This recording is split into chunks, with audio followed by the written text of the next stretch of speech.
Hey guys, Brock Shield here, picking back up where we left off with the Holy Bible, King James Version, the book of the prophet Jeremiah, chapter 38. Then Shephatiah the son of Matan, and Gedaliah the son of Pashur, and Jukal the son of Shelemiah, and Pashur the son of Malchiah heard the words that Jeremiah had spoken unto all the people, saying, Thus saith the Lord, He that remaineth in this city shall die by the sword, by the famine, and by the pestilence. But he that goeth forth to the Chaldeans shall live, for he shall have his life for a prey, and shall live. Thus saith the Lord, This city shall surely be given into the hand of the king of Babylon's army, which shall take it. Therefore the princes said unto the king, We beseech thee, let this man be put to death, for thus he weakened the hands of the men of war that remaineth in the city, and the hands of all the people, in speaking such words unto them. For this man seeketh not the welfare of this people, but the hurt. Then Zedekiah and the king said, Behold, he is in your hand, for the king is not he that can do anything against you.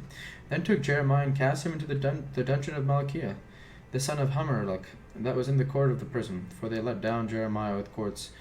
And in the dungeon there was no water, but mire, so Jeremiah sunk in the mire.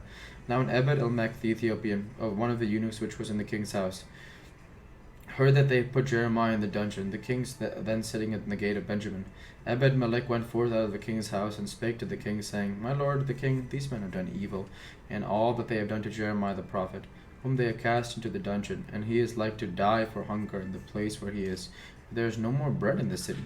Then the king commanded Ebed-Melech into the Ethiopian, saying, Take from hence 30 men with thee, and take up Jeremiah the prophet out of the dungeon before he die. So Ebed-Melech took the men with him, and went into the house of the king under the treasury, and took thence old cast clouts, and old rotten rags, and let them down by cords into the dungeon to Jeremiah. And Ebed-Melech the Ethiopian said unto Jeremiah, Put now these old cast clouts and rotten rags under thine armholes under the cords. And Jeremiah did so. So they drew up Jeremiah with cords, and took him up out of the dungeon, and Jeremiah remained in the court of the prison. Then Zedekiah the king sent, and took Jeremiah the prophet unto him into the third entry, in the house of the Lord. And the king said unto Jeremiah, I will ask thee a thing, hide nothing from me. Then Jeremiah said unto Zedekiah, If I declare it unto thee, wilt thou not surely put me to death? And if I give thee counsel, wilt thou not hearken unto me? So Zedekiah the king swore secretly unto Jeremiah, saying, As the Lord liveth that made us this so, I will not put thee to death. I neither will give thee into the hand of these men that seek thy life. Then said Jeremiah to Zedekiah, Thus saith the Lord, the God of the hosts, the God of Israel, if thou wilt assuredly go forth unto the king of Babylon's princes, then thy soul shall live, and this city shall not be burned with fire, and thou shalt live in thine house.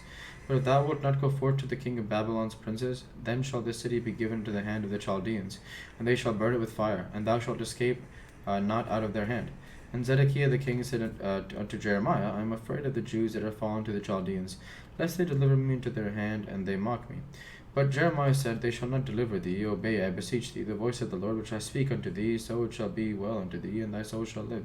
But if thou refuse to go forth, this is the word that the Lord hath shewed me. And behold, all the women that are left in the king of Judah's house shall be brought forth to the king of Babylon's princes, and those women shall say, Thy friends have set thee on, and have prevailed against thee. Thy feet are sunk in the mire, and they are turned away back. So they shall bring out all thy wives and thy children to the Chaldeans, and thou shalt not escape out of their hand, but shalt be taken by the hand of the king of Babylon, and thou shalt cause the city to be burned with fire. Then said Zedekiah unto Jeremiah, Let no man know of these words, and thou shalt not die. But if the princes hear that I have talked with thee, and they come unto thee, and say unto thee, Declare unto us now what thou hast said unto the king, and hide it not from us, and we will not put thee to death. Also what the king said unto thee, that thou shalt say unto them, I presented my supplication before the king, that he would not cause me to return to Jonathan's house, to die there. Then came all the princes unto Jeremiah, and asked him, and he told them according to all these words that the king had commanded. So they left off not speaking with him, for the matter was not perceived. So Jeremiah abode in the court of the prison, on until the day that Jerusalem was taken, and he was there when Jerusalem was taken.